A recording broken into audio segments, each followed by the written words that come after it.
Halo, selamat datang di Mei Reading Vlog. Untuk bulan Mei ini gue akan membaca Salvation of a Saint-nya Keigo Higashino yang kebetulan ini adalah judul yang kita baca barengan sepanjang bulan Mei. Ini kan hari Senin ya, dan hari Minggu akan ada diskusi barengan membahas buku ini, jadi harus udah selesai bacanya.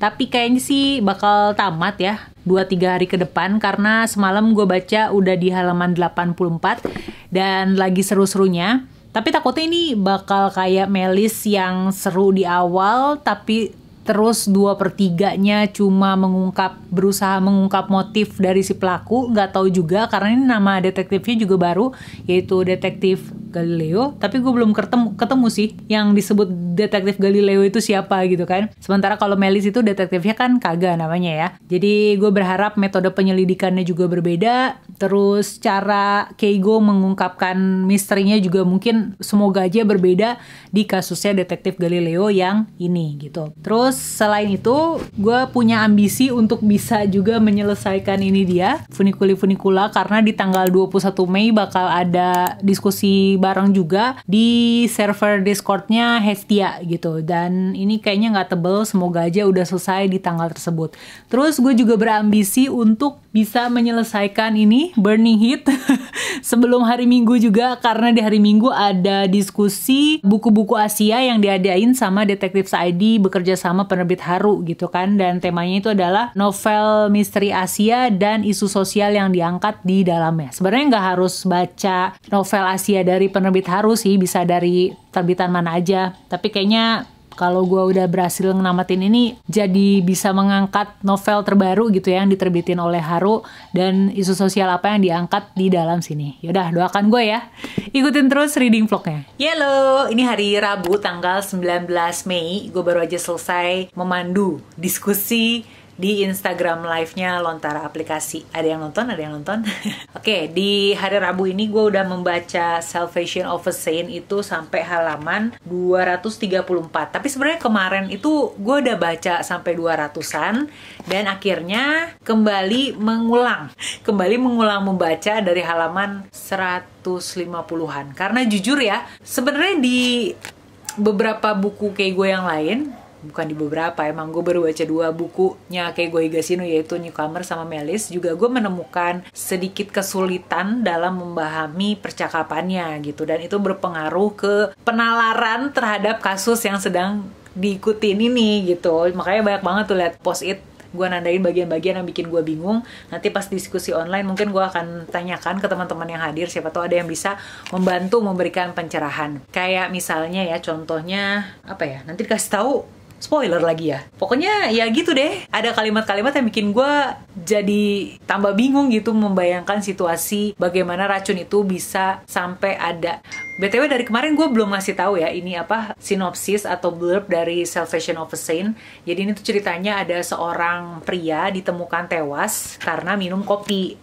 Nah, istrinya ini diperkirakan punya motif yang kuat, tapi permasalahannya pada waktu kejadian, pada waktu kematian itu si istri ini berada jauh gitu, berada ribuan kilometer dari tempat kejadian. Detektif yang ditugaskan untuk menyelidikinya bernama Kusanagi sama Utsumi. Terus ada sedikit friksi kecil, yaitu si Kusanagi ini sepertinya menaruh hati sama istrinya korban gitu kan. Aduh, drama jadinya.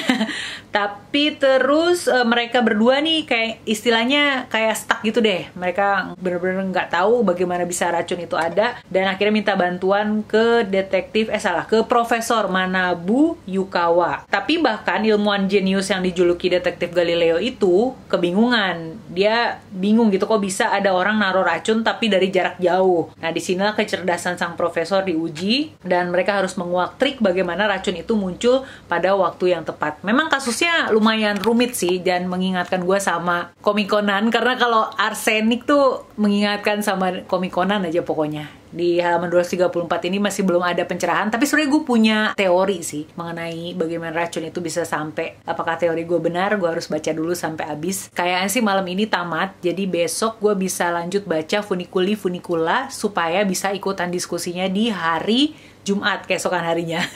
Doakan aku.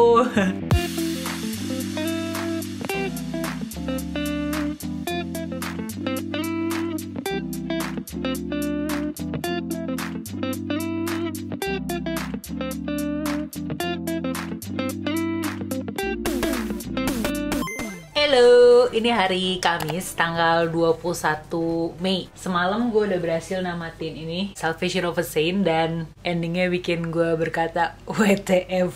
Tapi WTF itu bukan karena plot twist yang super wow sih, lebih karena si pelakunya itu gila banget sih menurut gue. Gila dia ngerencanainnya segitunya, gila. Nanti pas diskusi barengan bakalan seru banget nih ngebahas tentang ini. Udah mah penyelidikan kasusnya tuh bener-bener rumit. Menurut gue rumit ya, gue tuh sampai cenut-cenut, sampai baca beberapa kali bagian di dalam sini karena nggak paham, karena otak gue lemot. Kemarin kan gue bilang udah baca di halaman 230-an ya, dan setelah itu bacanya anehnya malah mengalir lancar gitu. Setelah mungkin kayaknya kemarin emang otak gue lagi capek aja, jadi harus baca berkali-kali baru paham. Tapi setelah melewati bagian yang stuck itu, kesananya jadi lumayan lancar. Gue jadi bisa mengikuti dialognya mereka, percakapannya mereka, meskipun tetap ada ganjelan di sana sini gitu ya. Dan itu dia endingnya, gila sih, WTF abis. Ini gue kasih bintang berapa ya? Masih galau, antara 3,8 atau 4 bintang. 3,8 sih kayaknya.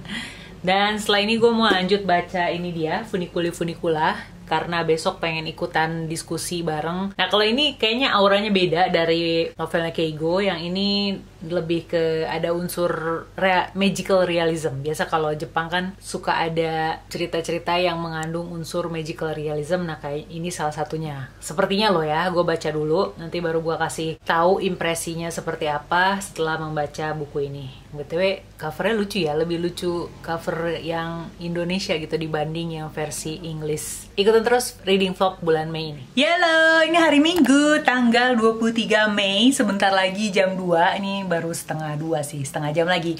Diskusi barengannya Salvation of a Saint bakal dimulai. Kali ini gue udah nyiapin tripod supaya bisa merekam beberapa obrolan ketika lagi diskusi gitu sama teman-teman yang lain. Siapa tahu kalau penasaran apa aja sih yang kita diskusiin setiap kali diskusi barengan gitu kan. Terus untuk update progres baca Funiculi Funicula nanti kali ya setelah diskusi barengan, supaya gue bisa fokus gitu memimpin book club kali ini. Jadi yaudah ikutin terus. Kalau di Krisan baca yang English version ya? Iya. Kalau yang English version jelas ya itu bedanya antara ya, yang bilangnya tap water and filter. Iya, oh, pantesan.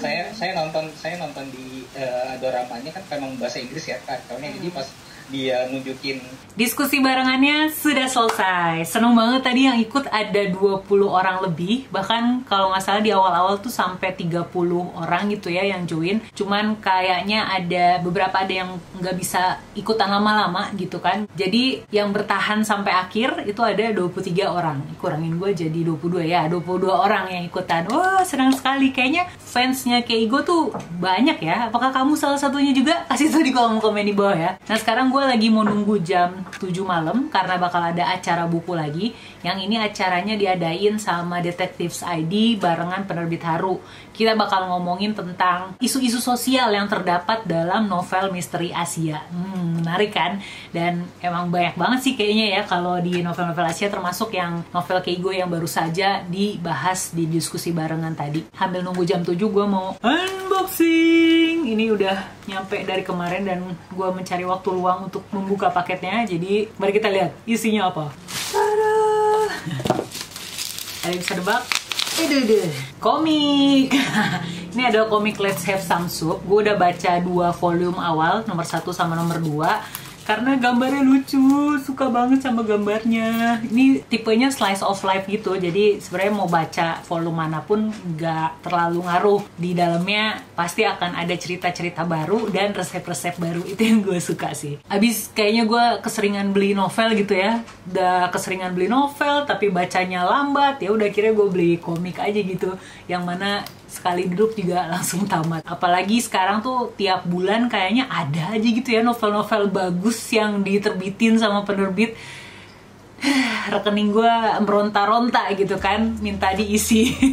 Kalau kamu kondisinya sama kayak gue nih, yang mana pengen beli novel, pengen beli buku, tapi kondisi rekening sekarat alias meronta-ronta gitu, sebenarnya ada nih cara untuk mendapatkan penghasilan tambahan. Kalau kamu udah kerja atau masih kuliah atau masih sekolah juga nggak masalah, karena cara ini bisa banget dilakukan sebagai sampingan gitu ya, nggak akan mengganggu aktivitas utama. Jadi caranya adalah dengan mendaftar di program Sobat IndiHome. Ini tuh kayak dropshipper, tapi yang dijual bukan barang, melainkan paket internet. Kan sekarang segala sesuatunya serba online gitu ya, serba digital. Banyak banget pasti yang bakalan butuh internet atau akses internet. Nah, ini kesempatan kamu untuk bisa menawarkan paket internetnya IndiHome ke teman-teman atau ke keluarga. Caranya itu kamu tinggal daftar aja ke websitenya di sobat.indihome.co.id. Nanti setelah kamu daftar di situ ngisi formulir, kamu akan bisa mulai membagikan link registrasi ke teman-teman atau lewat media sosial. Nanti kalau ada yang daftar pakai link kamu akan dapetin poin. Nanti poinnya ini kalau udah diakumulasi akan bisa ditukar dengan uang cash. Dari satu orang yang mendaftar paket internet IndiHome itu kamu bisa dapetin sampai Rp330.000. Karena kalau misalnya orang itu udah daftar paket internet terus bulan depannya dia bayar lagi gitu kan biaya langganannya, nah itu kamu akan dapat poin juga gitu dari situ. Jadi kebayangkan ya, bakal terus berlipat-lipat poin yang bisa kamu hasilkan cuma dari satu pelanggan aja. Bayangin kalau kamu bisa merekrut atau menawarkan sebanyak-banyaknya paket internet ke banyak orang. Dan kalau nggak salah sebentar lagi akan ada aplikasinya, aplikasi Sobat IndiHome. Jadi kamu akan lebih mudah untuk ngecek udah berapa banyak sih yang daftar pakai linknya gue nih, udah berapa banyak sih poin yang udah gue hasilin. Jadi cus, langsung daftar ke program Sobat IndiHome. Oke, mumpung masih ada waktu, ini masih jam 6, masih ada sejam lagi, gue mau lanjutin baca Funicula.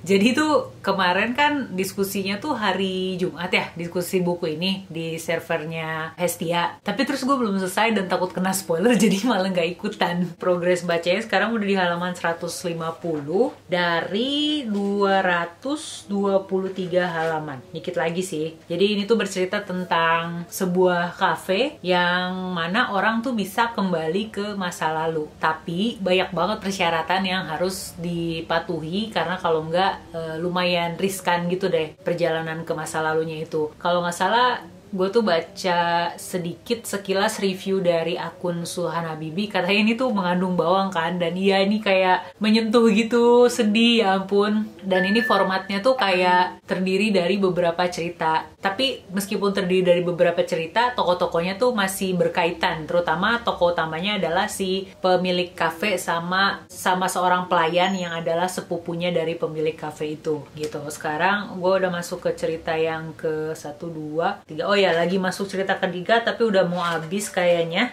Nanti bentar lagi masuk ke cerita yang keempat. Jadi gue baca dulu ya.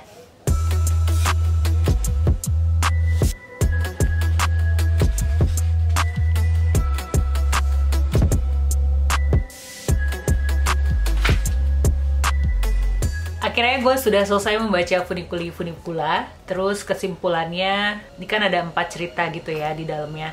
Yang paling bikin sesek napas itu adalah cerita ketiga dan keempat. Yang ketiga itu judulnya Kakak Adik. Kalau yang keempat Ibu Anak. BTW, kalau kamu udah baca novel ini, please komen di bawah cerita mana yang paling kamu suka, yang paling bikin sesek napas gitu ya.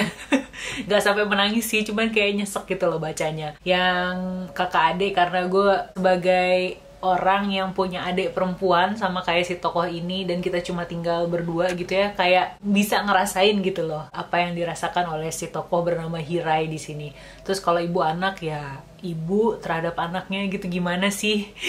Itu juga bikin terenyuh gitu bacanya. Setelah membaca ini sampai habis, gue bisa bilang tulisannya Toshikazu Kawaguchi memang mengalir, bisa membawa suasana, bisa memainkan emosi pembaca. Cuman yang gue sayangkan di sini typonya banyak banget gitu kan. Gue sampai bertanya-tanya apa emang begini ya kalimat baru, tapi kayaknya enggak gitu. Kayak nggak ada kata penghubung, itu sering banget. Kayak apa ya, misalnya gue lupa tandain lagi, pokoknya kayak misalnya tokoh A melanjutkan pekerjaannya di dapur gitu kan misalnya. Jadi kan harusnya ada kata penghubung di, tapi di sini nggak ada, melanjutkan pekerjaannya dapur. Hah? Gimana maksudnya gitu kan?